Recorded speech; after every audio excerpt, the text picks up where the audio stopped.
Chicas y chicos, ¿cómo les va? Un segundito, esperamos que vayan entrando los demás que abrieron tarde y arrancamos, ¿sí? Denme en 2 minutitos.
Bueno, ¿qué tal? Buenas tardes, ¿cómo están? Eh, para los que no estuvieron el otro día o no me conocen, mi nombre es Francisco García. Vamos a compartir todo este segundo cuatrimestre con la materia. Me va a acompañar Vero Robelo también, que hoy por unos temitas no va a estar en la clase, pero nos van a acompañar todos los lunes. Y bueno, vamos a tratar de transitar de la mejor manera este segundo cuatrimestre. Esperemos que en algún momento podamos encontrarnos en el aula física, en la presencialidad, y, y podamos conocernos de otra manera. Bueno, algunas cuestiones previas para ir aclarando de cómo vamos a trabajar nosotros en comisión, que nos parece importante remarcar, resaltar y para que ustedes tomen después en cuenta. ¿Por qué? En primer lugar, porque nosotros acostumbramos a generar intercambios, no nos gusta estar ahí sin hablar y hablando como loros solamente nosotros. Entendemos que el proceso educativo debe tener necesariamente un ida y vuelta, y la mejor manera de lograr que esto sea similar a la presencialidad es que en primer lugar nos veamos todos. Por eso yo les pido encarecidamente que tengan las cámaras prendidas,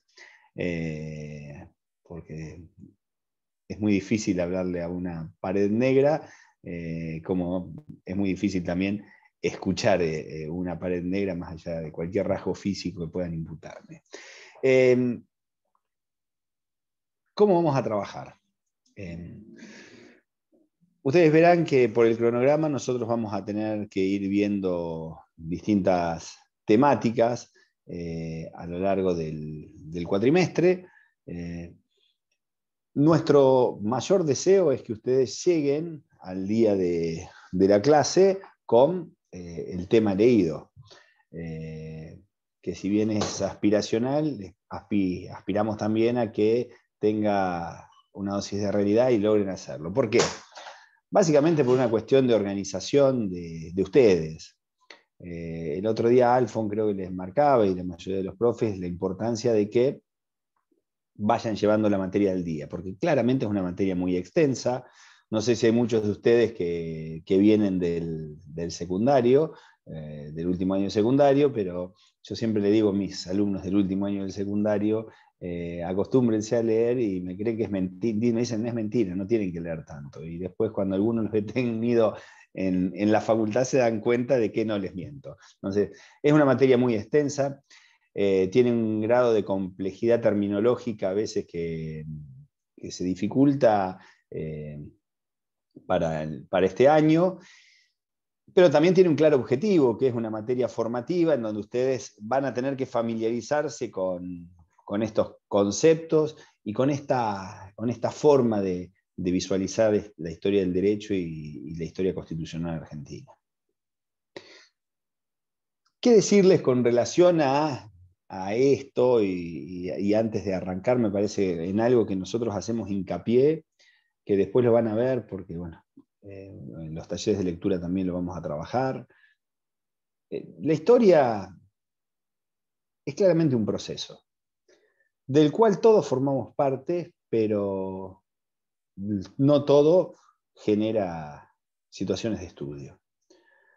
Y la historia del derecho, y la historia del derecho constitucional argentino, claramente más aún tenemos que verla como proceso. ¿Y por qué hay que ver la historia como proceso?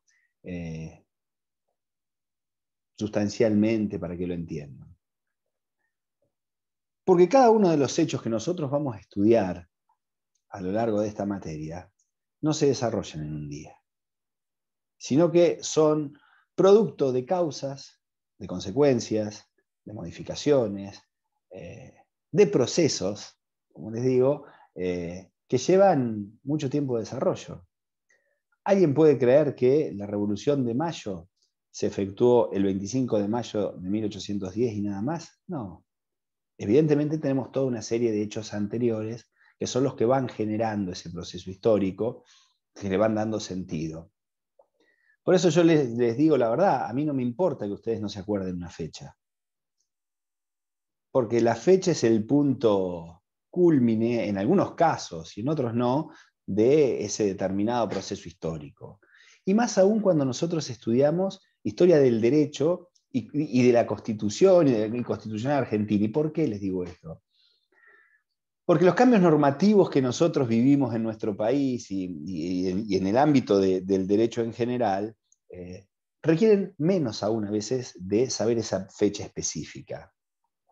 Yo siempre pongo el ejemplo del último proceso histórico normativo que hemos vivido y del que todos hemos sido parte, por acción, por omisión, pero todos lo visualizamos, para que ustedes comprendan qué es esto del proceso histórico.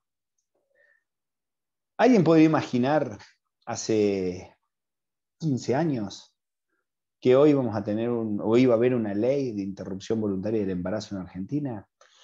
Difícilmente. Difícilmente. Ese proceso histórico viene concatenado de procesos históricos anteriores.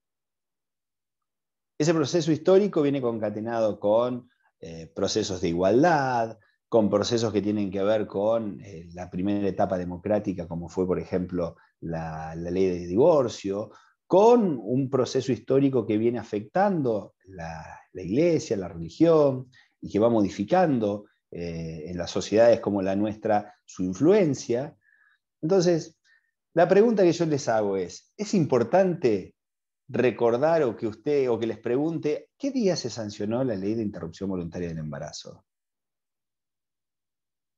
No me agrega ni me quita nada si ustedes no logran comprender lo que es el proceso de transformación social que va generando el cambio de la norma jurídica. Porque la norma jurídica es eso.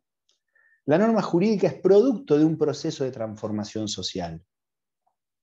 Cada uno de los procesos constitucionales que nosotros vivimos es producto de eso. Entonces, eso es clave para entender esta materia. Para estudiarla de una manera más fácil, para poder hacer un seguimiento. ¿Por qué? Porque es imposible que ante una materia tan larga ustedes puedan memorizar. Y además porque han elegido una carrera donde no se pueden memorizar todos los artículos. Se los dice alguien que no se acuerda un número de un artículo, por casi odio los números o las matemáticas, así que me resulta muy difícil. Y a muchos de ustedes les debe pasar lo mismo que a mí, y deben estar bastante enojados en su vida con los números, por una cuestión de elección y de preferencia. Entonces, claramente lo que hay que entender es que esta es una materia que la vamos a estudiar a través de un proceso histórico, y que este proceso histórico ha ido modificando y generando cambios normativos que son los que a nosotros nos interesa estudiar. Porque la historia que vieron ustedes siempre tiene cantidad de cuestiones anecdóticas, sociológicas, sociales, que son importantísimas, que son lindas, que son interesantes y hasta que son risueñas y divertidas. Todos terminamos a veces cayendo en los amoríos de la historia y esas cuestiones secretas que tanto nos atraen. Pero bueno, muchas de esas incluso han generado cambios jurídicos, y esos cambios jurídicos son los que los vamos a estudiar, y entendidos además que en un contexto. ¿Por qué? Porque eso que les digo de que la norma jurídica es producto de un proceso histórico que se da en determinado contexto, y ese contexto se genera a través de distintas circunstancias políticas, sociales, económicas, que son las que van condicionando esos cambios normativos. Entonces, esto es el ABC de estudio de comprensión de nuestra materia. Pero además, yo se los planteo como una cuestión práctica hasta para el ejercicio profesional, y ustedes me dirán, ¿pero de qué me está hablando este hombre? ¿Qué tiene que ver esto con el ejercicio profesional? Mucho. En primer lugar, ¿por qué? Porque ustedes no están acostumbrados a razonar en términos de contexto, de aplicación normativa o de visualización de estas cuestiones. Y cuando ustedes el día de mañana tengan un caso particular, va a estar, además de fijado por las normas vigentes, por los criterios jurisprudenciales, por los criterios de doctrina, por criterios económicos, por criterios de contexto. Porque las modificaciones se han ido transformando en esos periodos así. O sea, alguien en algún momento por primera vez dijo o presentó, antes de que haya una modificación normativa, una inconstitucionalidad sobre el artículo del Código Civil que decía que el matrimonio era solamente entre personas de distinto sexo. Eso tuvo creación jurisprudencial antes que legal. Entonces, ¿por qué? Porque alguien visualizó el contexto, visualizó el proceso y la época. Y ustedes tienen que razonar así, porque la misión del abogado también es eso, es visualizarla claramente. Han elegido una carrera que es muy linda y que claramente tenemos que tomarla en ese sentido.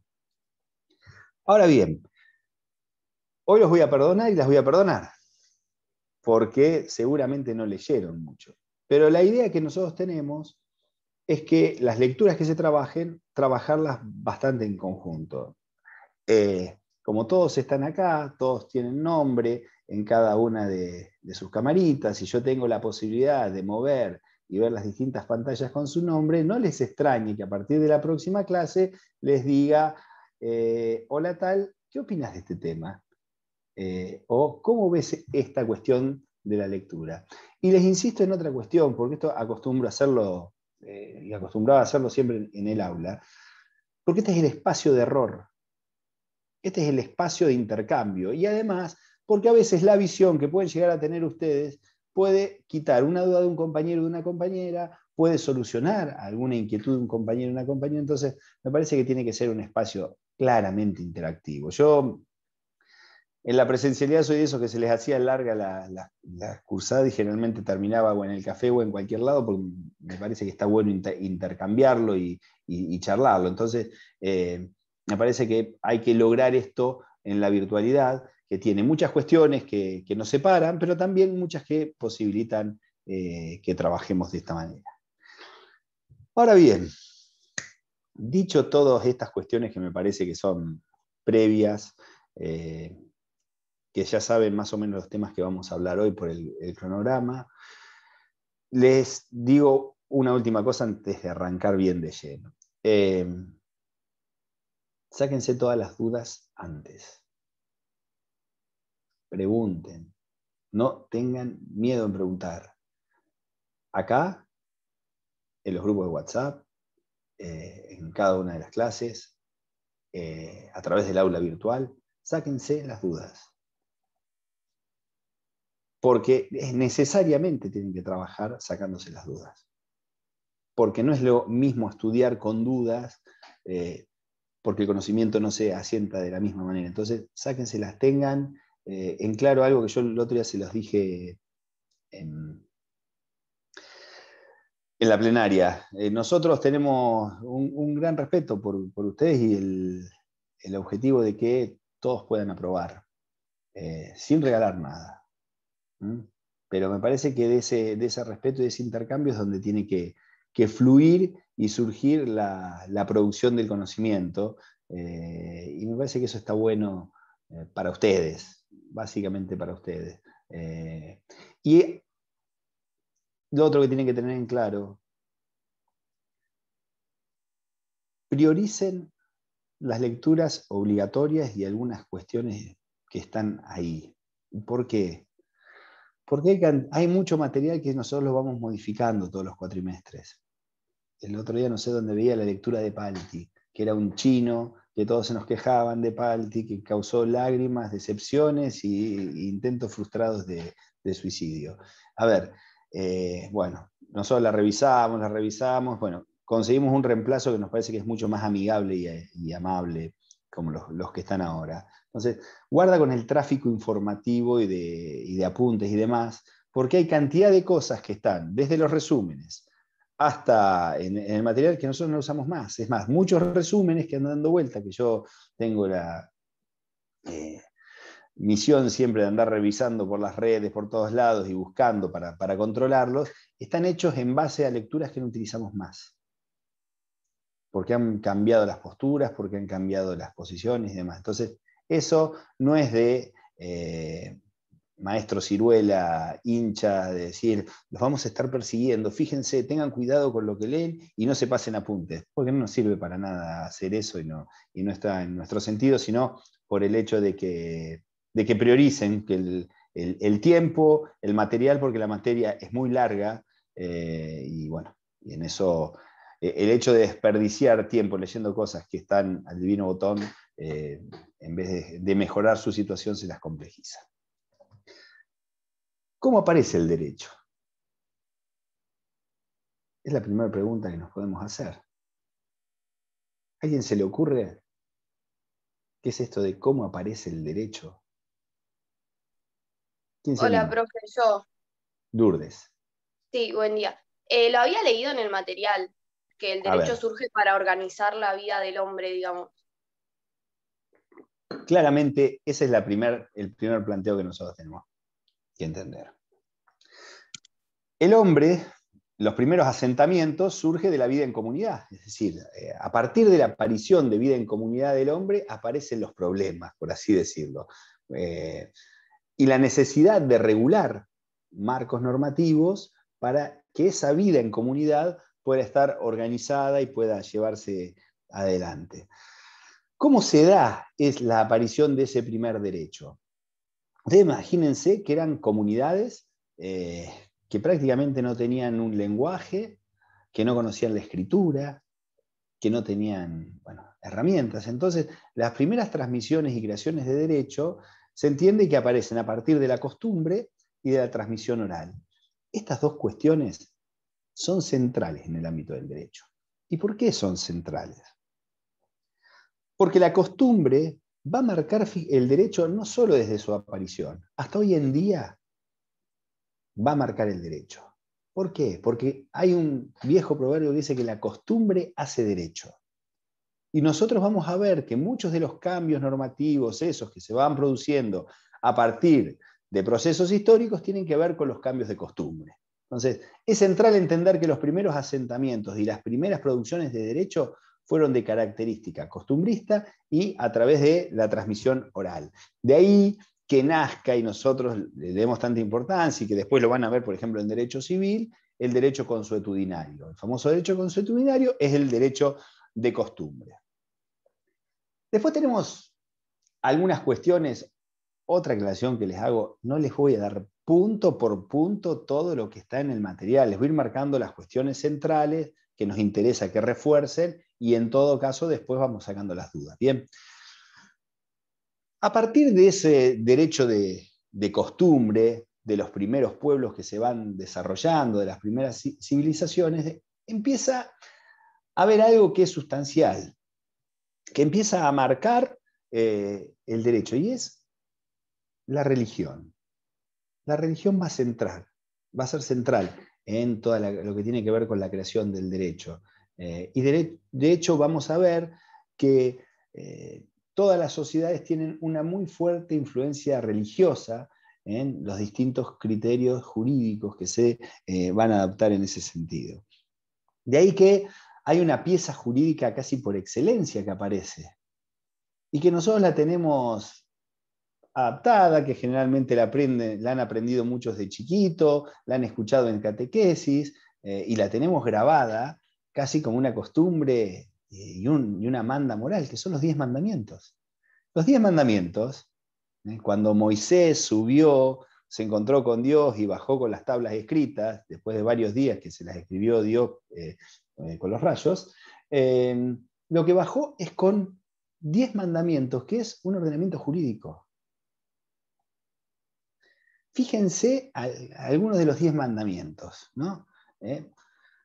No matarás, no robarás. Esto tiene que ver con la vida en comunidad, con qué se podía hacer y qué no se podía hacer. ¿Por qué? Porque uno podía robarle al vecino que estaba en esa comunidad, o no podía matarlo.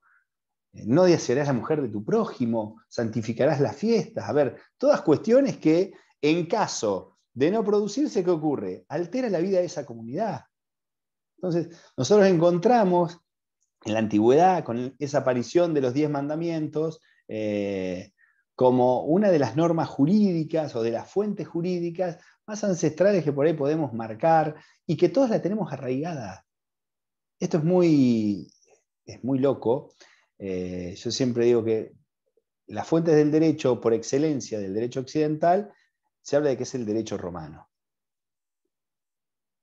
Ahora, nosotros tenemos cantidad de costumbres, demandas, que las tenemos incorporadas en nuestro pensamiento como normas casi morales, éticas, que provienen de ahí, que provienen de la religión, y que provienen de una religión que no viene del derecho romano, que después se insertó, ya vamos a ver, dentro del derecho romano, y que ha sido la base jurídica de nuestro ordenamiento de Occidente. Por eso el tema de rescatar esta cuestión de los 10 mandamientos como una fuente jurídica, me parece que para que lo grafiquen, para que ustedes lo comprendan. Entonces, claramente, ¿qué es el derecho? El derecho es un proceso evolutivo. Es un proceso evolutivo que va llevando adelante esa sociedad. ¿Por qué? Porque ese proceso evolutivo se da como una forma necesaria de organizar la vida entre las personas y en esa sociedad. Entonces, vemos que a medida que esos pueblos iban evolucionando, iban generando esas cuestiones. En la antigüedad aparecía la moral. La moral, que es un criterio del cual muchas veces se habla, pero entra en la discusión de, bueno, si la moral está escrita o no está escrita, pero la verdad es que la moral, fíjense, en la antigüedad, nace como ¿qué? Como esas costumbres que los pueblos vencedores le imponían a los vencidos. Entonces, ¿qué ocurría? Un pueblo que había sido vencido por otro, por ahí no tenía la costumbre, o, a ver, tomemos un ejemplo, un pueblo que era monogámico, vencía a un pueblo que no era monogámico. La moral de ese pueblo monogámico decía que la poligamia era algo que no estaba acostumbrado, que no habían visto, que no convivía, o lo que no convivían los distintos seres.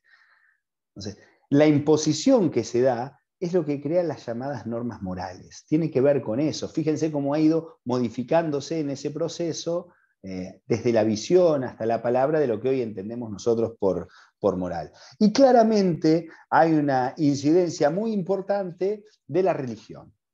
La religión es central en todos los pueblos antiguos a la hora de la creación del derecho. ¿Por qué? Porque la religión, a partir de sus distintas creencias, de las distintas manifestaciones que generaban a través del espíritu, porque supuestamente la religión lo que generaba era manifestaciones para que las personas estemos espiritualmente bien, generaba distintas herramientas que no solo dominaban el espíritu, sino las acciones de las personas. Es decir, cómo una persona puede estar espiritualmente sana, bien, haciendo tales y tales cosas. Esas tales y tales cosas, volvemos a caer los 10 mandamientos, terminaban conformando en las sociedades, cuando se iban desarrollando, normas jurídicas. ¿Vamos hasta ahí?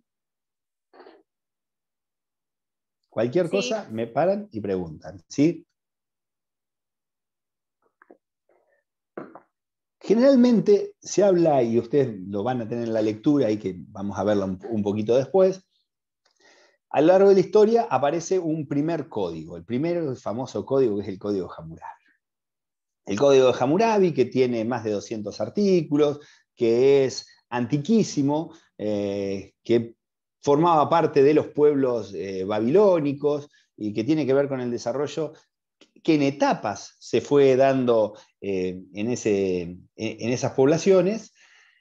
Es un código muy distinto a lo que nosotros entendemos por código ahora. Nosotros ahora, cuando hablamos del código civil, del código penal, del código comercial, hablamos de una cuestión jurídica toda estructurada, donde se analiza una sola materia, por así decirlo, que regula todas las relaciones derivadas de esa materia que se pretende regular.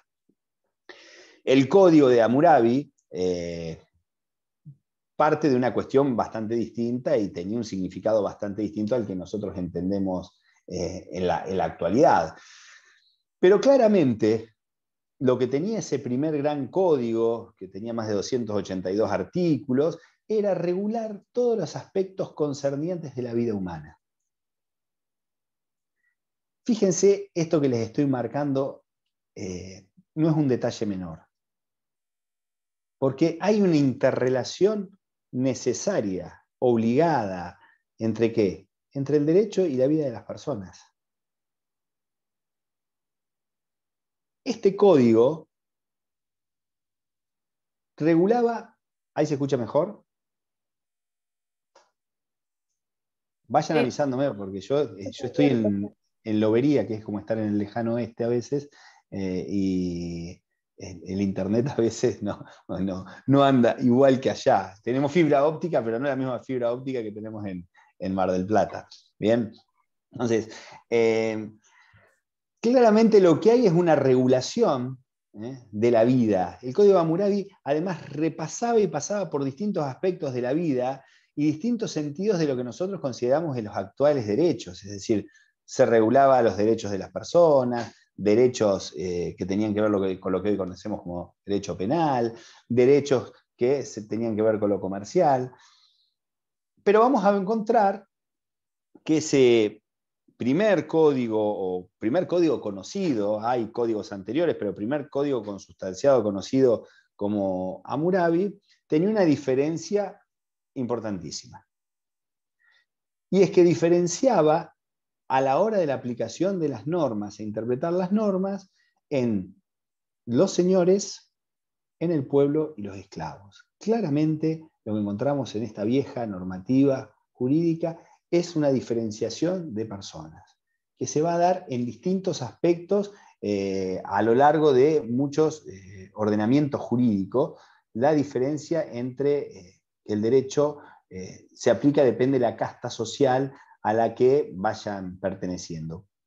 Ustedes cuando lean en la lectura van a ver que ante un mismo delito las sanciones pueden ser interpretadas de distinta manera, depende el grado social al que perteneciera. ¿Y en qué estaba imbuido o en qué se había básicamente consustanciado el código de Hammurabi? Bueno, claramente la ley del talión. La ley del talión todos la conocen, o todos la han escuchado nombrar alguna vez. Es la famosa ley del ojo por ojo, diente por diente. ¿Qué buscaba la ley del talión? Que fue una ley que estuvo establecida, que tiene, la Biblia misma cita la ley del talión. Bueno, básicamente lo que planteaba en términos jurídicos es un criterio de proporcionalidad.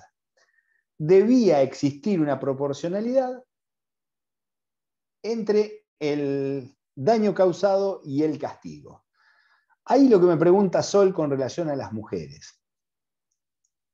La diferenciación en Hammurabi no existe la diferenciación. Son las tres diferenciaciones, son sin contemplar la mujer. ¿Y por qué les digo esto?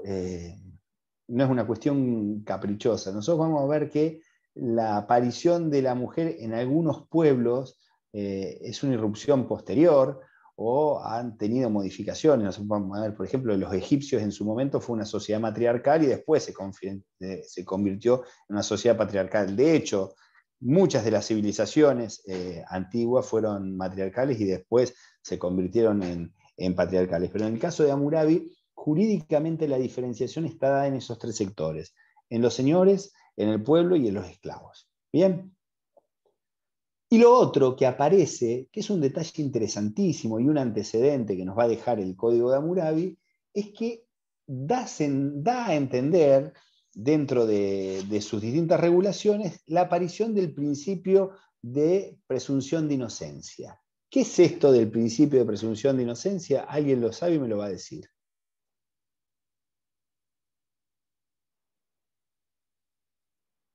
Lo estudian en el colegio, ¿eh? ¿Cómo, profe? ¿Cómo dijo? ¿Qué es el principio de presunción de inocencia? ¿No es que uno siempre es inocente hasta que se muestre lo contrario? ¿O nada que ver? Ah, Exactamente. bien. ¿Mm? Lucía, ipso facto, de hecho, que es algo que está de hecho. Otra cuestión y recomendación que les hago siempre con eso, estudien con diccionario. Más allá de que a veces hay cuestiones o hay latinismos que no les van a aparecer, a veces los pueden googlear y les va a ayudar muchísimo, porque a veces jurídica antigua, porque no se usa más todas esas cuestiones de los romanismos a veces y generamos confusión. Así que bueno, entonces aparece ese principio también de presunción de inocencia, que me parece que es algo muy interesante que ya marca Hammurabi. Seguimos viniendo en el tiempo y encontramos, por ejemplo, algunos detalles del pueblo egipcio. Marcar algunas cuestiones de estos pueblos antes de entrar por ahí a las lecturas. El derecho egipcio, soy negro, no me puse negro. Karen, escúchame. No, a ver, vamos al egipcio. Ustedes avísenme cuando se corte cualquier cosa. El pueblo egipcio, entonces, se nutre básicamente de lo que es la tradición y las costumbres. Esto es algo que ya veníamos marcando, ¿no? Tradición y costumbres viene marcando toda la cuestión en relación a cómo establecer las conformaciones jurídicas. Los egipcios, como dato importante, era un pueblo matriarcal que, a partir de que los pueblos se empiezan a convertir en pueblos patriarcales, hay la influencia de la guerra. La guerra es decisivo para que la familia, que estaba centrada en la mujer por una cuestión natural, ¿eh? Muchos de esos pueblos, a partir de la aparición de la guerra, de los distintos conflictos, empiezan a modificarse y a convertirse en sociedades patriarcales. Pero los egipcios marcan una cuestión muy interesante, que aparecen tres instituciones del derecho en ese momento que hoy las conocemos y llegan hasta acá. Fíjense, nada más ni nada menos que la adopción, el matrimonio y la hipoteca.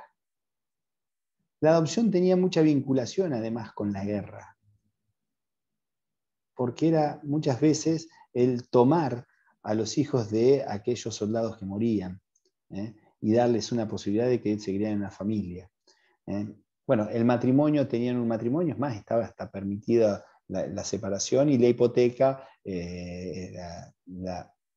la hipoteca, Noelia, era, bueno, es un contrato real que después lo van a ver el día de mañana cuando tengas reales, pero que sirve como garantía del cobro de alguna deuda.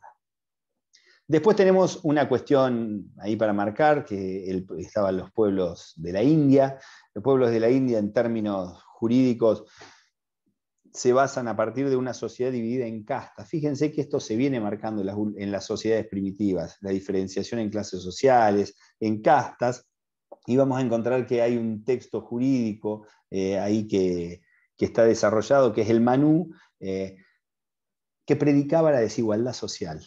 Por eso se los marco, porque fíjense cómo algunas cuestiones que hoy nosotros no las podemos comprender, nos parecen antinaturales, nos violentan o nos enojan, en otros pueblos o en los pueblos primitivos eran cuestiones que estaban básicamente marcadas y fomentadas hasta en los textos jurídicos.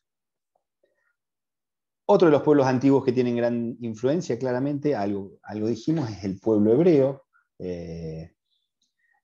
no vamos a entrar en el análisis más allá de lo que está ahí, de los distintos pueblos hebreos que existieron, las tribus hebreas que se fueron organizando, tienen un cambio sustancial a partir de la aparición de Moisés, y toda la historia que ya alguna vez habrán oído, de que haberse criado con los egipcios, de haberse rebelado ante el faraón y haber conducido al pueblo hebreo a través del desierto, la aparición de los 10 mandamientos, que pasan a conformar principios éticos y morales que son la fuente del derecho hebreo. Esa fuente, ¿qué característica tiene? A ver, ¿qué les parece? La fuente de los 10 mandamientos, esas tablitas con las que baja Moisés después de haber estado varios días, ¿qué diferencia tienen con la tradición, la costumbre, como fuente del derecho? ¿A alguien se le ocurre? ¿Que son un mandato divino? A ver, es un mandato divino que supuestamente es Yahvé el que se encuentra con Moisés, le redacta y le dice, vos escribí, estos van a ser los mandamientos sobre los que mi pueblo se va a desarrollar. Pero la clave es eso, esas tablas. ¿Por qué esas tablas? Porque acá lo que encontramos es la aparición de la fuente formal del derecho. Es decir, el derecho deja de ser una cuestión costumbrista que se iba pasando solamente por tradición para pasar a estar en algo escrito. Profe, eso iba a decir. ¿Eh? Eso iba a decir justamente, que era el derecho escrito. En esas tablas de los 10 mandamientos estaba el derecho, digamos, para ser aplicado o como para aparecer a futuro como fuente del derecho. Claro, y eso es interesante para ver por qué. Porque ustedes van a ver que después aparecen el tema de las fuentes formales, las fuentes informales, en todo lo que es el desarrollo del derecho. Y aquí encontramos una fuente formal. O sea, claramente estaba escrito en esas tablas esos 10 mandamientos que iban a conformar esa fuente de derecho del pueblo hebreo. Y el pueblo hebreo tiene un desarrollo muy importante en materia jurídica, que está dado a través de otro texto que también nosotros conocemos y con el cual algunos pueden haberlo leído, otros no, pero que termina siendo una fuente importante del derecho, que es la Biblia. La Biblia, además de ser un libro que compagina... Karen, sí, vas a preguntar algo, antes de seguir. Entonces, los 10 mandamientos sería lo primero que apareció plasmado escrito sobre el derecho, sería es la fuente formal por excelencia del pueblo hebreo. Nosotros el primer código importante, por eso lo que los marcamos, y es sustancial porque además regula los distintos ámbitos del derecho, es Hammurabi. Por eso nosotros después tenemos para trabajar esas dos lecturas, que es la de Mejías Quirós y de Franco, con el tema de Hammurabi y las leyes de los griegos. Pero esto se lo tengo que marcar, ¿por qué? Porque la influencia que ha tenido el derecho hebreo a través de las morales, de las costumbres, ha llegado hasta nuestros días. Tiene una influencia que está dada a partir de la religión y que ha sido metiendo como el agua que, miren, cuando lo tienen que va entrando por cada surjito y agujerito, bueno, esto es así, la religión claramente ha influido en el ámbito del derecho. Más allá de esos libros, entonces, la Biblia, a partir de los distintos escritos que hay, es otro de los antecedentes y de las normas jurídicas del pueblo hebreo. ¿Qué característica tiene la Biblia? Generalmente, todos me miran con cara rara, pero porque lo último que a veces uno piensa es que la Biblia es una fuente jurídica, y la verdad es que sí. ¿Por qué? Porque se marca una fuente de autoridad. Hay una fuente de autoridad donde se organiza eso. Hay una plataforma jurídica donde se establece qué hay que hacer para mantener la armonía social, y de hecho la Biblia habla en muchas de sus lecturas de la armonía social. Es una fuente claramente escrita, como veníamos hablando de los 10 mandamientos. A partir de ahí hay una modificación y se transforma en una fuente formal. Más allá de que la Biblia es producto de las distintas lecturas que fueron transmitidas en forma oral y de costumbre. Es decir, son testimonios que fueron produciéndose a partir de ese momento. Y tenía como un objetivo la Biblia. El objetivo era repetir e instruir. Nosotros vamos a ver después, cuando veamos lo de medioevo, qué pasa con esta cuestión en relación al derecho y la religión, esta visión de instruir que nos da la Biblia y cómo apunta en ese sentido. Y también aparece en el pueblo hebreo otro de los textos que también va a ser tomado en cuenta, que es el Talmud. Es un sistema jurídico que es integral, ya el Talmud tiene mucha más conformación, más allá de lo que es la Biblia, como una cuestión totalizadora, tiene un esquema jurídico, es un avance en ese sentido. Y por último, vamos a tener los pueblos griegos. Los pueblos griegos, más allá de que tenemos nosotros un gran aporte en términos de discusión de filosofía, no vamos a encontrar un marco esquemático jurídico en lo que es Grecia. Entonces, decir, pero ¿para qué lo estudiamos? Porque la discusión filosófica es central en muchos de los conflictos que después van a generar esas normas jurídicas.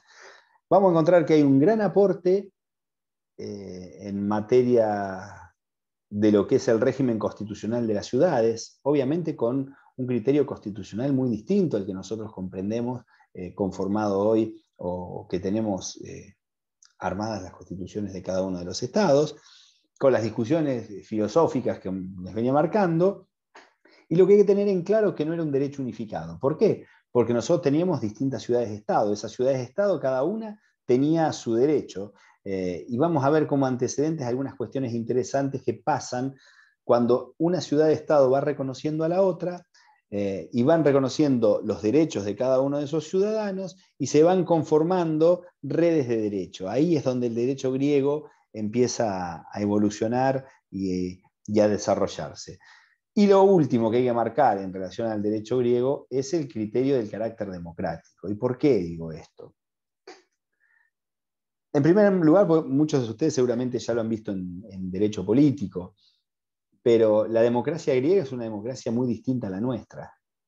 Si bien es tremendamente imperfecta, cuestionable, criticable, estoy convencido yo que es el mejor de los sistemas, pero la democracia griega no es ni por asomo la democracia que tenemos hoy en día. En primer lugar, porque la posibilidad de la participación democrática estaba dada a ciertos sectores de la población nada más, ni hablar que la mujer no formaba parte para la época de ese sistema democrático y no podía participar del mismo, con lo cual vamos a ver que ese criterio de democracia, que si bien se fue desarrollando a lo largo de la historia, que tuvo consecuencias no solo políticas y gubernamentales, sino también jurídicas, es muy, pero muy distinta a la democracia actual. ¿Dudas hasta acá?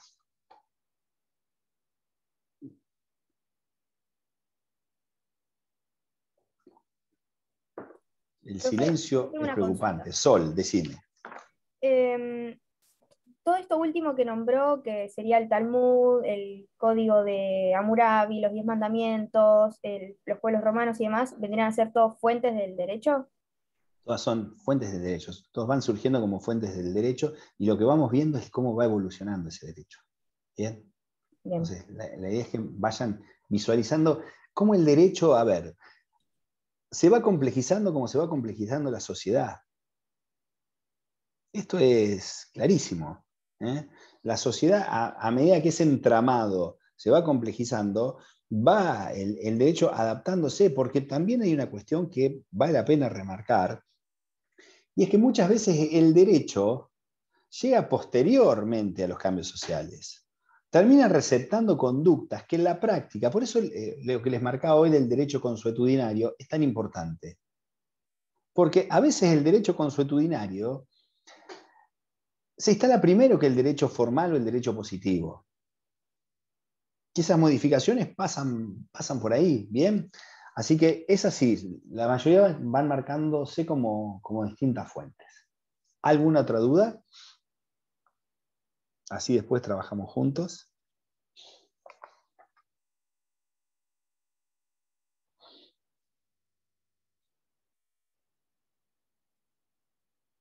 Pierden el miedo. Normas consuetudinarias, ¿quién puso? Paula. Ahí, y dejarlo.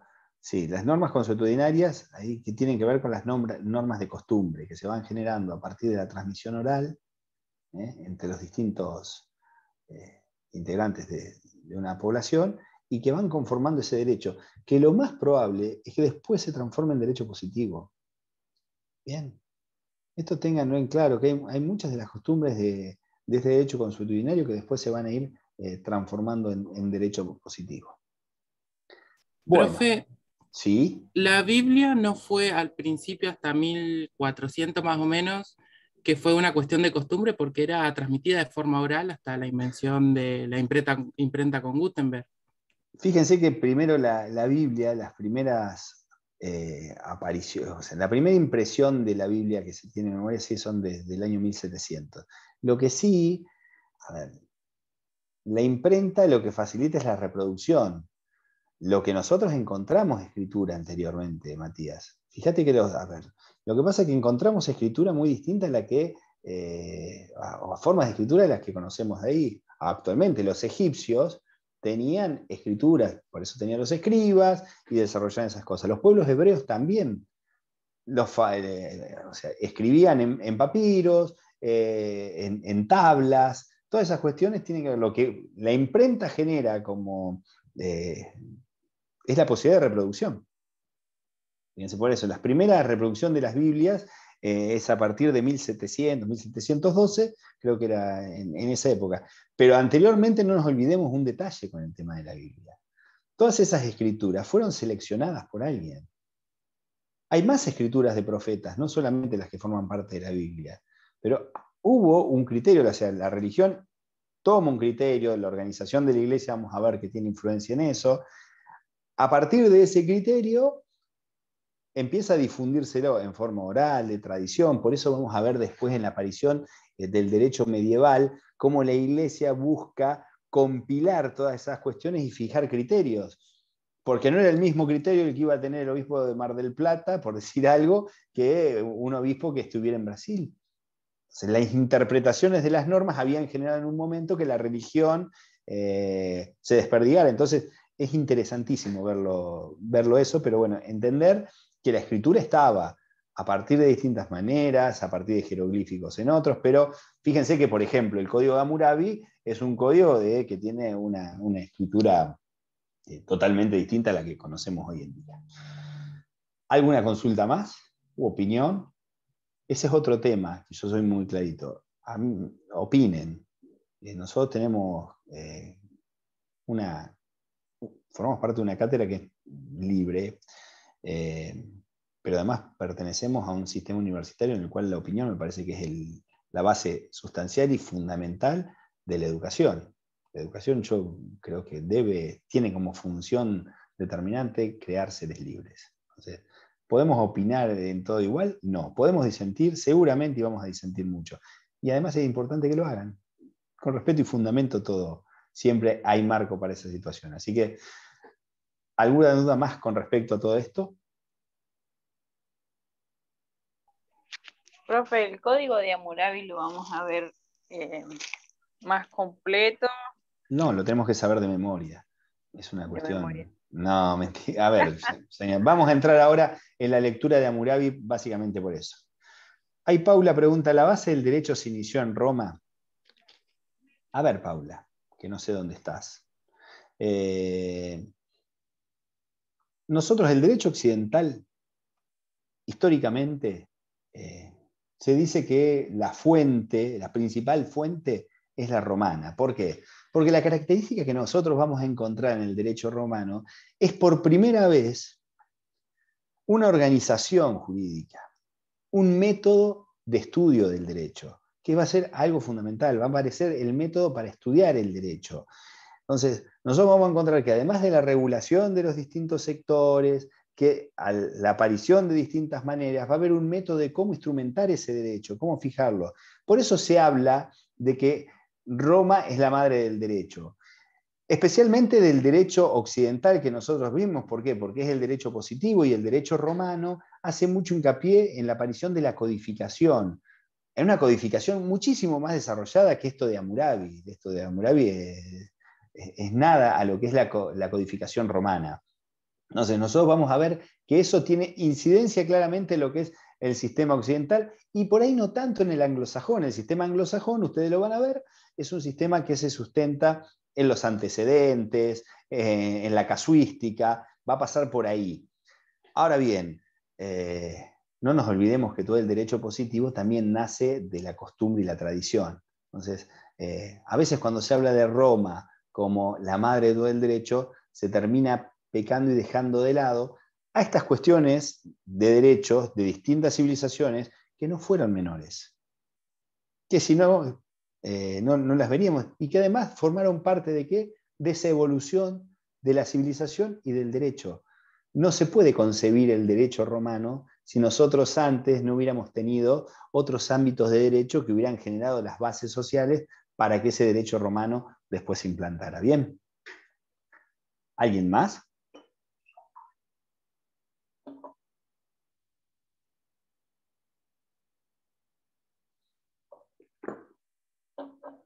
Bueno, nosotros tenemos dos lecturas. Tenemos la lectura de Gabriel Franco, que habla de las leyes de Hammurabi, y después tenemos la lectura de Mejías Quirós, donde nosotros vamos a ver algunas cuestiones que tienen que ver con el derecho en Antigua Grecia.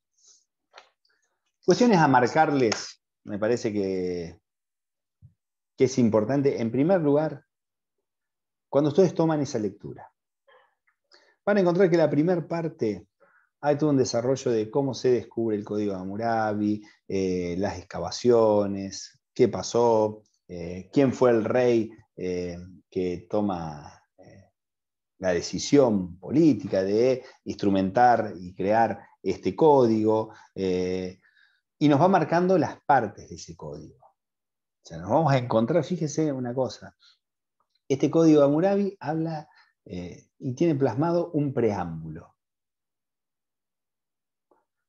Y esto del preámbulo tiene que ver con una forma, un formato que jurídicamente se ha reproducido prácticamente en distintas civilizaciones. Nosotros encontramos que la mayor parte de las constituciones tienen preámbulos. ¿Qué es esto? ¿Qué es un preámbulo? Es establecer cuáles son los ejes centrales de esa normativa jurídica, cuál es el objetivo, hacia dónde van a estar lanzados y fijados. Es decir, fíjense que nosotros encontramos que Hammurabi por primera vez nos marca esto del preámbulo. La lectura además nos marca algunas cuestiones que a ustedes me parece que es interesante. La división de las distintas clases, cómo van a aplicarse el derecho en relación a las distintas clases sociales.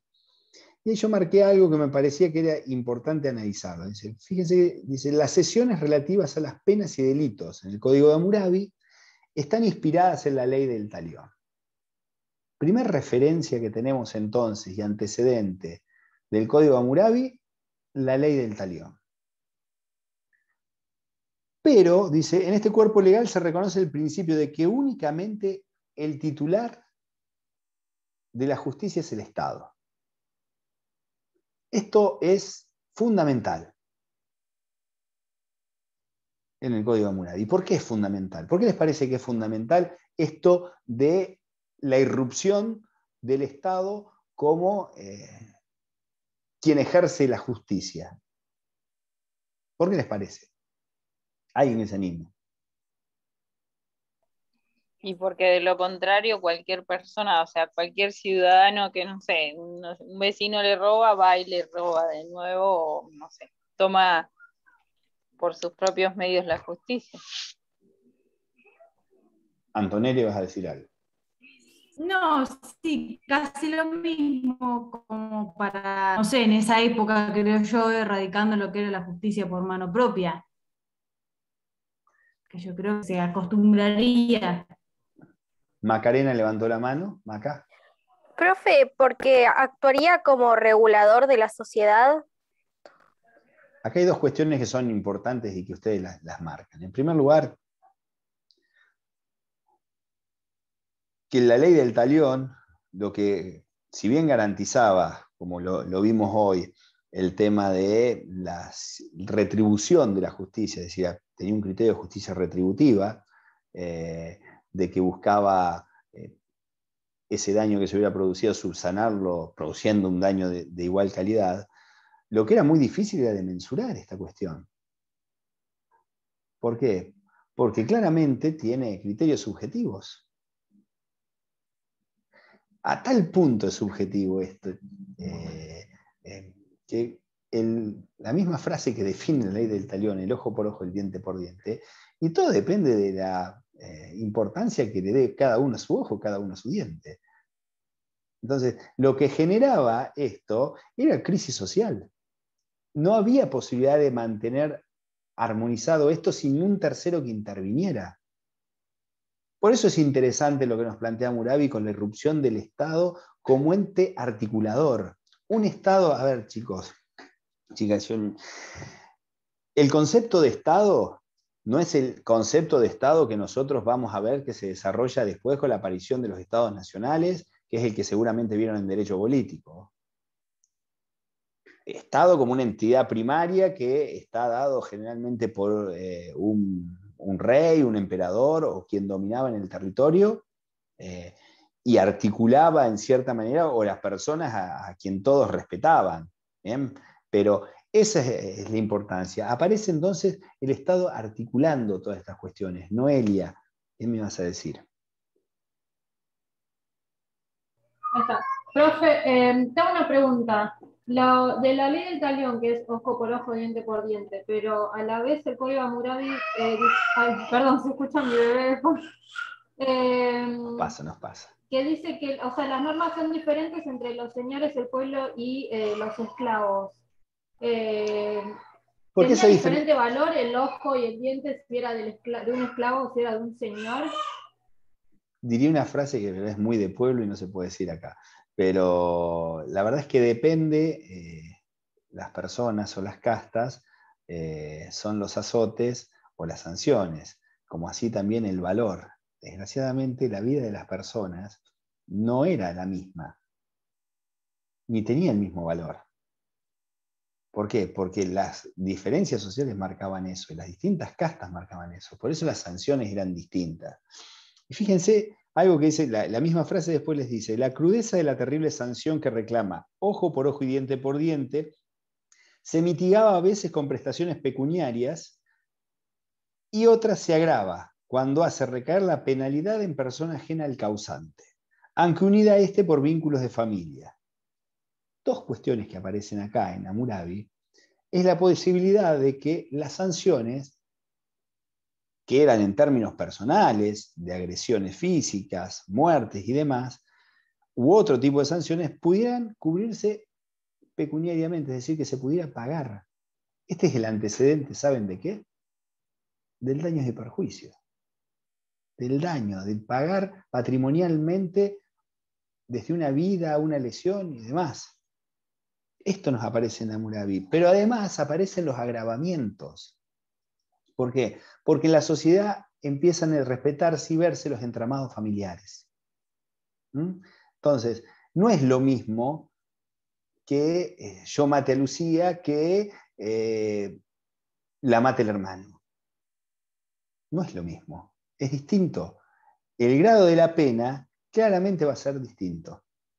Esto empieza a aparecer acá. Por eso es interesante Hammurabi, como antecedente jurídico, cómo nos empieza a marcar algunas cuestiones, mucho antes de Cristo, que llegan hasta nuestros días y empiezan a organizar e instrumentar el derecho.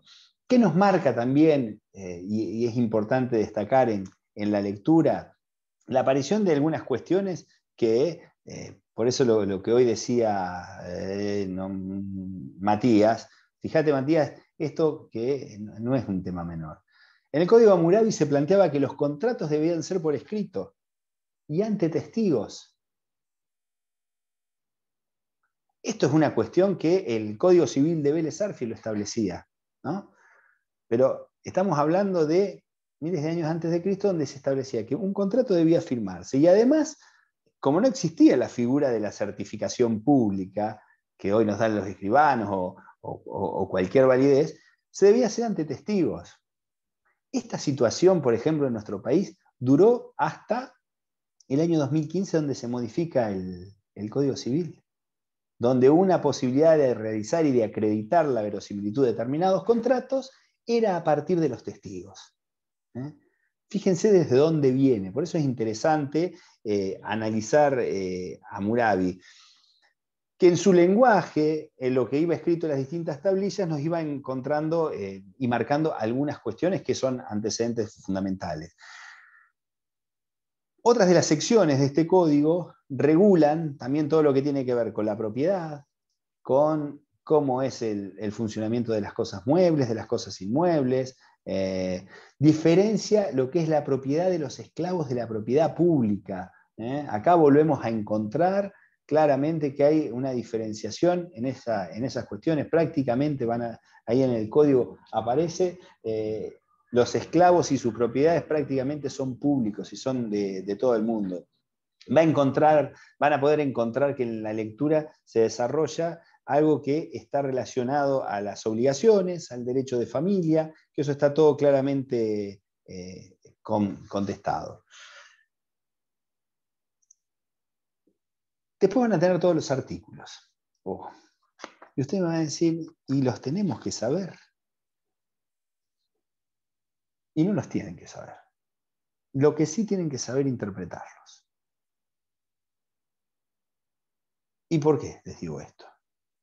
Porque nosotros sí le podemos pedir el día del examen, a ver, plantéennos un artículo de Hammurabi que hace referencia a cuestiones de familia. O que diferencian cuestiones que tienen que ver con obligaciones. Porque lo que tienen que lograr desentramar en esa lectura es cómo el código empezó a regular distintas cuestiones. Fíjense, por ejemplo, yo les digo, el artículo 1 dice, si alguno ha embrujado a un hombre, haciéndole objeto de un maleficio sin motivo, merece la muerte. Claramente hoy el derecho ha superado el ámbito de la religiosidad y todo lo que tiene que ver con la brujería. Porque esto fue algo que, fíjense, sustentó no la existencia de brujos y brujas, porque Candela se ríe, pero, a ver, pero claramente ha superado estas cuestiones que tienen que ver más con la racionalidad. Pero fíjense cómo todas estas cosas van dando un marco, va dando un marco que va sirviendo de fuentes. Nosotros no nos vamos a olvidar, después lo vamos a ver, que durante un periodo tuvimos todo lo que tuvo que ver con la Inquisición, con un derecho religioso que contemplaba estas cuestiones. Bien, como herramientas jurídicas que se iban desarrollando. Pero fíjense, acá aparecen criterios y nos aparecen algunas cuestiones que es interesante ver. Si alguno facilita la fuga de un esclavo, macho o hembra, del palacio de la casa de un noble, merece la muerte. Fíjense que la norma tiene dos cuestiones que marcan la diferencia social. ¿En dónde la encuentran? Además de en esclavo. ¿En macho y hembra? Realmente.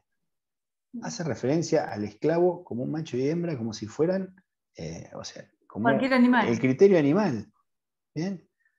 Y merece el merecimiento de la muerte. Ahí encuentran nosotros esas cuestiones. Van a encontrar otro que les marco acá, que me parece que es interesante, porque nos va marcando las distintas áreas que va regulando. Dice, el campo, jardín, casa de un oficial, senecal y colector de impuestos son inalienables. ¿Qué se está dando acá? Dos cuestiones. En primero aparece el concepto de propiedad. Esa propiedad era inalienable, no se podía vender. Pero además, fíjense que nos apareció en el medio otra cuestión jurídica, la aparición de los impuestos. Entonces, miren cómo Hammurabi, en estos que les marco, así pasamos rápidamente a la otra lectura para poder analizar algunas cuestiones, nos va marcando regulaciones que tienen que ver con los distintos ámbitos del derecho y que están relacionadas a los distintos ámbitos de la vida en un periodo bastante más antiguo, en el cual, si más de una vez nosotros pareciera que pensamos que no había ninguna norma de organización. dudas que haya con Hammurabi. Después, si llegan de la lectura, que realicen la lectura, cualquier cosa, siempre nosotros los lunes antes de arrancar, hacemos los primeros 10 minutitos por si hay alguna duda que haya quedado colgando con los temas que vimos hoy. Pero eso anoten, los pasan, lo pueden pasar por el aula virtual o lo que sea, si no, y vamos tratando de que puedan avanzar sin duda. Me parece que es importante eso, que no le queden colgados, porque encima a veces llega el día del examen y justo la pregunta era la duda. Entonces es una buena manera de evitarla. Profe, ¿puede repetir a partir de macho y hembra? Se me cerró. Bueno, a ver, aparece esa característica, es decir, ahí no solo nos está presentando la norma, las diferentes castas sociales con la figura de esclavo, sino que el esclavo lo está analizando como macho y hembra y no le está otorgando los mismos derechos que los que considera señores. Es decir, se marcan bien las diferencias de reglas jurídicas que se le van aplicando a cada una de las personas ahí en Hammurabi. La otra lectura es bastante más compleja. Es una lectura en la que suelen confundir bastantes cosas. Nosotros vamos a ver algo ahí y seguramente el primer taller de lectura va a estar vinculado a esta lectura, para repensarlo, que es El derecho y los derechos en la antigua Grecia. Es una lectura de José Justo Mejías Quirós. Y lo primero que tienen que centralizar en esta lectura, que es fundamental, es entender por qué. Porque tiene que ver con algo que vimos hoy. La influencia de Grecia está dada a partir del pensamiento de las expresiones de los filósofos griegos, que generan a partir de esas discusiones toda una suerte de dilemas jurídicos que vamos a ver después cuando veamos medioevo, que tienen mucha incidencia. Esos debates de los pensadores filosóficos de Grecia en lo que es la conformación del sistema jurídico. ¿Qué es lo primero que diferencian acá? O lo primero que hay que ver. Que los pensadores griegos conciben al sistema como justo y como orden normativo. Bien, esto es central. Esto de entender que el sistema normativo es algo justo es una cuestión primordial que hay que ver. Y además, que destacan y hacen una diferencia en qué? Entre las diferencias entre lo que es la justicia natural y la justicia legal. Nosotros vamos a ver para adelante, y esto seguramente ustedes, quien vio teoría general del derecho, algo deben haber visto, lo que es el derecho natural y el derecho positivo. Esta primera diferenciación que se marca en la lectura y que hacen los filósofos griegos, tiene que ver con eso. Aunque va a existir un derecho natural, que no es el derecho que nos dio la planta, sino que surge de respetar algunas cuestiones relativas a la naturaleza y que se entiende que son innatas de los individuos, de las personas, como así también de los demás seres, y el derecho legal. El derecho legal no siempre va a reflejar ese derecho natural. Claramente esto es así. El derecho legal va a ser a partir de lo que se configura como derecho escrito. Entonces, ahí es donde vamos a encontrar diferencias en este sentido. ¿Qué otra cuestión tenemos que destacar? Ahí marcaban lo de naturalismo y positivismo y el tema de la influencia de la moral. Sí, nosotros tenemos que diferenciar ese naturalismo y ese positivismo y acordarnos de esta cuestión. Las normas morales arrancan siendo las normas que imponen los vencedores a los vencidos, porque eran las costumbres que ellos tenían. Entonces, el concepto que nosotros tenemos hoy de moral o de normas morales es distinto al concepto de moral que encontramos o que existía en la antigüedad. Fíjense que la lectura les marca algo que me parece que es interesante. Dice que en una parte dice que es frecuente encontrar en la literatura jurídica referencias a los antecedentes de los derechos naturales o de los derechos humanos en los pensamientos de la antigua Grecia. La realidad es que el concepto de derechos humanos es un concepto muy posterior. Es un concepto que es casi del siglo XX, de fin del siglo XIX y principios del siglo XX. Nosotros lo que podemos encontrar en esa valoración de lo natural, en esa contemplación de lo que eran cuestiones que tienen que ver con el individuo, en todo caso antecedentes de algún derecho individual, pero no del derecho humano. Por eso la lectura lo marca ahí. ¿Por qué? Porque además los griegos, si hay algo con que jamás contaron, eran con derechos naturales. No tendían el concepto, no tenían el sentido del concepto natural como si fuera un concepto personal. ¿Se entiende esto? De concepto natural y concepto personal. El concepto personal, que es el que nosotros entendemos y que vamos a ver que es el que tiene cada uno de los individuos. ¿Por qué? Por el solo hecho de nacer, de ser un individuo, que son los derechos que después se van a consagrar especialmente a partir de la Revolución Francesa, como los derechos personales. Ese concepto no existía en Grecia, sino que había un criterio y un concepto relacionado al bien común. ¿Cómo interpretaban los griegos? Y esto está bien analizado en la lectura, como que los derechos estaban relacionados.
Hola.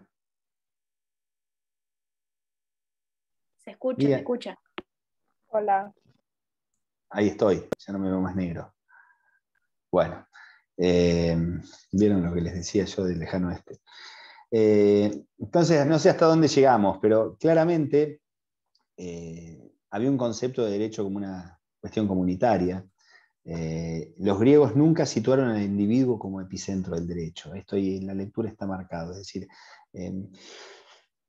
esa idea de naturalismo jurídico que aparece, que tiene que ver con órdenes superiores, con la naturaleza, tiene que ver con eso, con la idea de ver qué beneficiaba a la comunidad, qué beneficiaba al Estado y no al individuo. Los griegos no contaban con garantías jurídicas de bienes o intereses personales como las conocemos hoy en día. Esto es algo muy diferente, sino todo estaba analizado a partir de ese concepto de interés general o bien común. Esas cuestiones las que tienen que ir diferenciando en la lectura. Después van a tener distintas opiniones para trabajar con relación a cómo van cambiando esa naturaleza, que por ahí las vamos a trabajar más en el taller de lectura. Van a ver cuál era la opinión de los sofistas con relación al orden racional. Bueno, qué leyes eran consideradas en la polis arbitrarias o injustas. Esto es una cuestión que ustedes van a tener que visualizar y determinar a partir de ahí en esas lecturas, y si existía oposición entre las leyes que eran consideradas legales o de la naturaleza. Fíjense ustedes en la lectura, después, que van a encontrar un punto que la marca de inflexión al que le tienen que dar mucha importancia, que es a partir de Sócrates. Ahí Mejías Quirós marca que se da un punto de inflexión en la situación jurídica de Grecia. ¿Por qué? Fíjense lo que dice, se los leo. Dice que había conocido las ideas naturalistas de Anaxágoras, a través de las enseñanzas de Arcalao y las ideas de los sofistas, y se apartó paulatinamente de ellas para negar que una vida gobernada racionalmente fuera aquella que, menospreciando la virtud, se viviera únicamente según la naturaleza. Él, si parece creer en un orden superior de justicia que no se reducía a la psiquis biológica, o al menos cree en un orden superior al plano puramente biológico. Y ustedes están mirándome, no saben si les estoy hablando de biología, de religión o de qué. Bueno, esta frase o este punto de inflexión que marca, que es bastante complejo, tiene que ver con esta situación de que los griegos creían. Y que Sócrates la marcaba. A ver, todas las religiones y todas las civilizaciones antiguas, ¿en qué coinciden? En la existencia de seres superiores. Son los seres superiores los que nos daban los marcos normativos, sobre los que debíamos organizarnos, sobre los que debíamos organizar la sociedad y demás. Sócrates decía, esto procede de un origen divino, que se lo demos a los dioses, no de la naturaleza. Fíjense, es muy difícil de explicar, a ver cómo se lo transmitían o cómo no hablaban, pero bueno, eran las creencias de la época y que dieron lugar a esos marcos normativos, y que hablan de un origen divino que da existencia a esas normas de organización por sobre lo biológico o lo natural. Y Aristóteles, fíjense lo que dice la lectura de Aristóteles. Dice, para Aristóteles el derecho no era simplemente un ordenamiento o conjunto de normas como lo entendemos hoy, sino lo justo, lo que corresponde a cada uno en concreto. Y estableció una distinción entre lo justo legal y lo justo natural, que serviría para diferenciar posteriormente entre los órdenes que regulaban la vida humana. La diferenciación que hace Aristóteles, ¿a qué le suena? Alguien marcó algo en el chat recién. Al naturalismo, profe.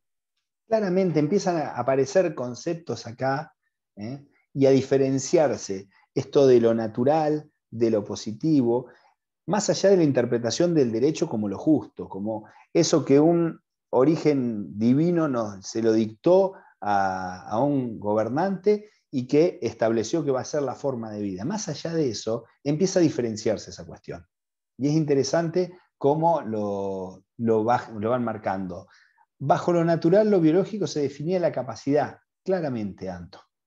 Está bien definido eso, y se mandó solo, estaba apuntando, pero lo que estás apuntando está bien, porque aparece la capacidad de cada uno de los seres en el marco que se van desarrollando. Es decir, cómo eso va coexistiendo y cómo va a tener una influencia fundamental, nosotros vamos a ver a partir del medioevo, todas estas cuestiones que tienen que ver con la filosofía griega, donde se planteaba la existencia incluso de una justicia natural y demás, pero que son cuestiones que por ahí no van a ser tan centrales de la lectura.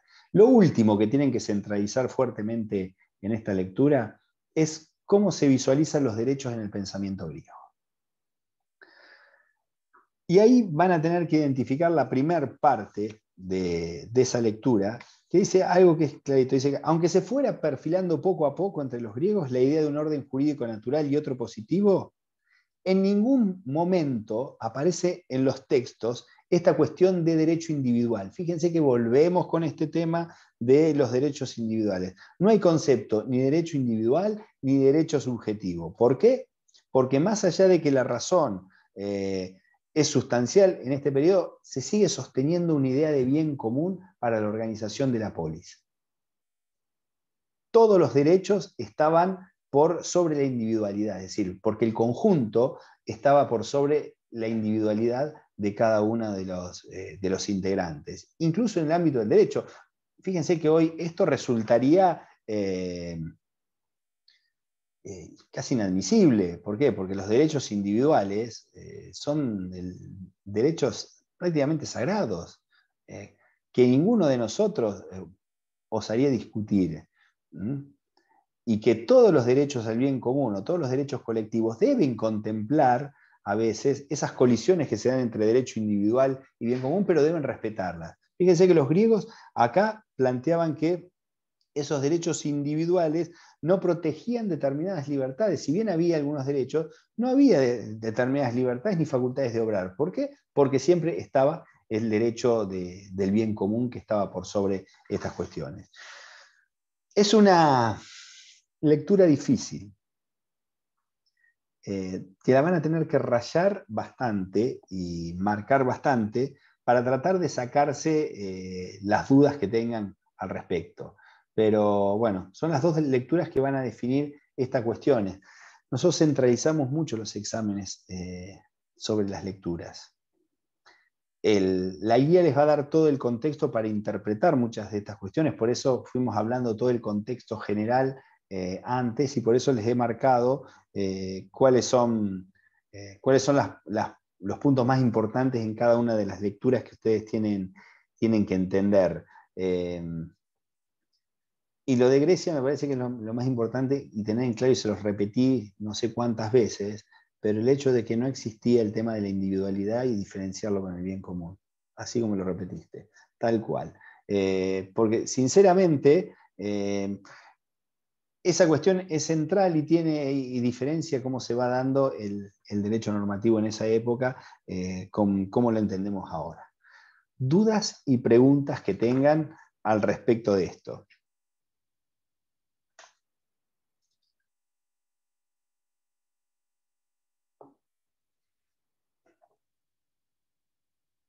Supongo que apunte al bien común tiene que ver mucho con el tema de poder manejar y poder organizar la vida en sociedad, porque si te fijas mucho en lo individual, como que no podés manejar mucho lo plural, y es justamente como se manejás a la sociedad en su conjunto.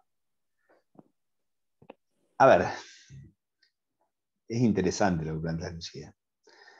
Tiene que ver mucho con la definición y la estructuración que tenían los pueblos antiguos y la influencia religiosa. Esto es central. Fíjense que todos los cuerpos normativos hablan de origen divino. Es decir, que era un Dios el que transmitía las normas. Alguien que era la conexión, quien las receptaba y las difundía. Que generalmente, qué casualidad que siempre quien recibía las normas era o el rey de ese pueblo, o el emperador, o quien dirigía, en el caso de Moisés, a ese pueblo que estaba en el Éxodo. Entonces, tiene que ver con toda una cuestión político-dirigencial, además de cómo se planteaba esa situación. Lo de Grecia es una sociedad muy especial, donde la política es algo central. Y vos lo que estás haciendo es un planteo de cómo funcionaba políticamente Grecia. Y la política es central además en la construcción del derecho. Entonces, esta semiconstrucción que había en el derecho griego claramente tenía que ver con la dominación por parte de quienes gobernaban. Por eso, fíjense que si bien aparecen muchos de los criterios que hoy nosotros conocemos de definición de todos los sistemas políticos en Grecia, son conceptos que son aplicados a estados muy pequeños, a poblaciones muy chicas, y con una conceptualización totalmente distinta a la que nosotros conocemos hoy. Entonces, claramente tiene que ver con una relación de poder y de control de cada organización social. Me parece, lo comparto y me parece muy, muy interesante el razonamiento.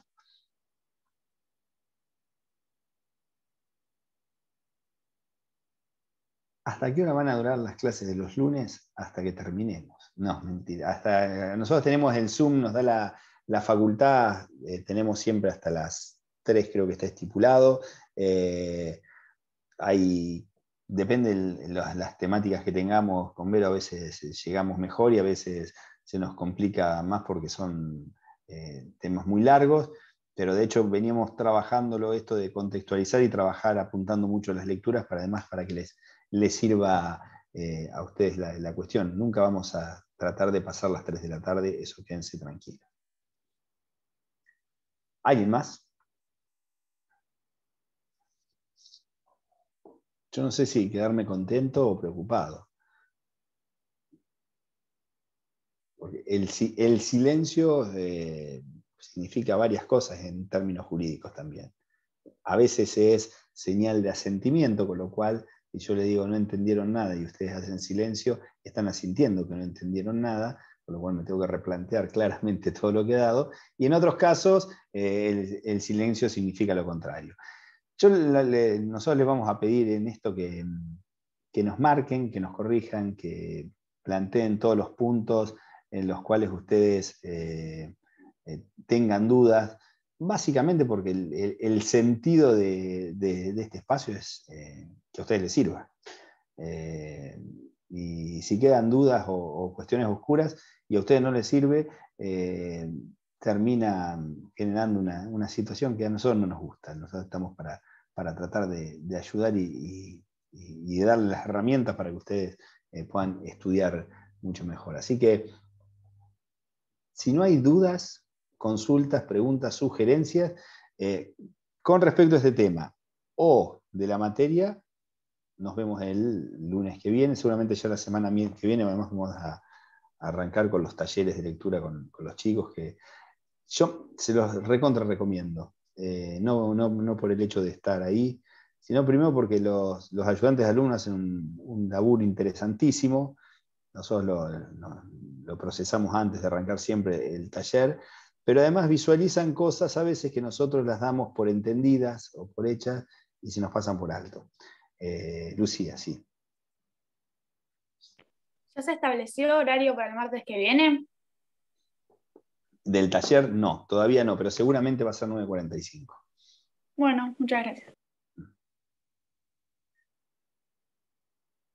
¿Alguien más? Bueno, ¿hay que leer alguna lectura para la semana que viene? Todas. A ver, el miércoles van a ver con Alfonsina, seguramente van a repasar las lecturas que tienen ahí en la unidad 1, que se las va a explicar Alfon con todo lo que tiene que ver con historia, y van a empezar a desarrollar el resto de las unidades. Yo, si mal no recuerdo, porque no tengo el cronograma, a ver qué tema teníamos para la clase que viene. Pero bueno, sí, tenemos alguna lecturita. Nosotros la clase que viene vamos a ver, si mal no recuerdo, la parte medioevo, la parte de Roma y de medioevo. Ahí van a tener las guías que están subidas y van a tener una lectura de Roma que es interesante, que es muy clara, léanla porque les va a facilitar mucho entender el tema de Roma, y una lectura, cuando veamos medioevo, que es muy inentendible, muy compleja y que vamos a tener que trabajar bastante porque es difícil. Así que bueno, fíjense, Julieta, si no te han habilitado todavía, fíjate que en el grupo está Octavio, que es del centro. Trata de ver a ver cuál es el problema para el que no te hayan habilitado, básicamente porque una sugerencia con los grupos, además. Porque cuando empieza el tráfico de información, se repiten las cosas 80.000 veces y a veces se terminan confundiendo. Y otra sugerencia, no se peleen. Yo he estado todos los cuatrimestres, veo, no se peleen, o sea, todos quieren lo mismo, que es aprobar y tener la mejor llegar de la mejor manera a los exámenes, así que traten de sacarse las dudas y optimizar la información que es importante y que les sirva.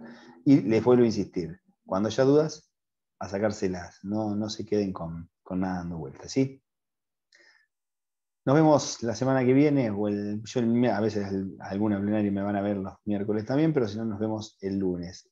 Cuando estén las lecturas, ténganlas si no a mano, si no llegan a leer, porque eso nos va a permitir por ahí intercambiar, o que esas cosas que yo les fui marcando, que yo las tengo marcadas en mis lecturas, por ahí les sirvan para marcar a ustedes y ver en qué puntos hacer eje central. Y lo que sí les pido, porque yo les tengo toda la fe del mundo que van a leer esta semana, que los primeros 10 minutos de la clase que viene compartamos todas las dudas que tengamos y tratemos de aclararlas, porque de esa manera le estamos dando una mano a los demás compañeros, ¿sí?